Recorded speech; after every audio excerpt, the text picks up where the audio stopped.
I thought it might be quite a nice idea every week to put out one of my favourite poems for those who are interested to hear it. This first one is a classic of lyric poetry. In 1797, Samuel Taylor Coleridge had taken a dose of opium. He was in fact an opium addict. People didn't really understand the effect of opium in those days.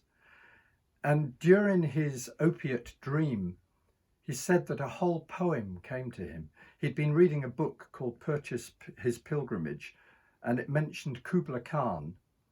And Coleridge heard this whole poem in his head. And when he woke up, he started writing it down. But then somebody visited. And by the time they'd left, the poem had gone. And all that remained was this miraculous fragment.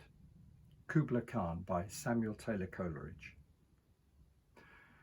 In Xanadu did Kubla Khan a stately pleasure dome decree, where off the sacred river ran through caverns measureless to man, down to a sunless sea. So twice 5 miles of fertile ground with walls and towers were girdled round, and there were gardens, bright with sinuous rills, where blossomed many an incense-bearing tree, and there were forests, ancient as the hills, enfolding sunny spots of greenery. But oh, that deep romantic chasm which slanted down the green hill athwart a cedarn cover, a savage place, as holy and enchanted as e'er beneath a waning moon was haunted by woman wailing for her demon lover.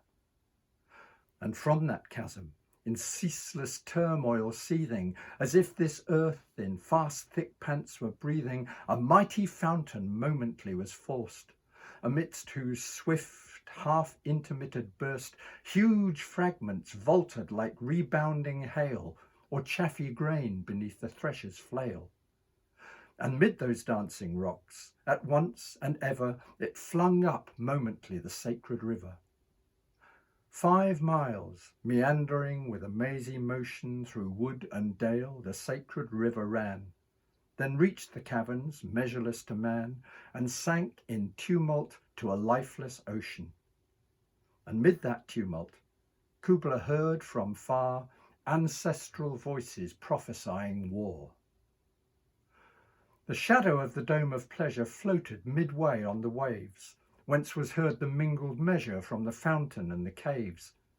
It was a miracle of rare device, a sunny pleasure dome with caves of ice. A damsel with a dulcimer in a vision once I saw. It was an Abyssinian maid, and on her dulcimer she played, singing of Mount Abora. Could I revive within me her symphony and song, to such a deep delight 'twould win me, that with music loud and long I would build that dome in air, that sunny dome, those caves of ice, and all who heard should see them there, and all should cry, beware, beware, his flashing eyes, his floating hair, weave a circle round him thrice, and close your eyes in holy dread, for he on honey dew hath fed, and drunk the milk of paradise.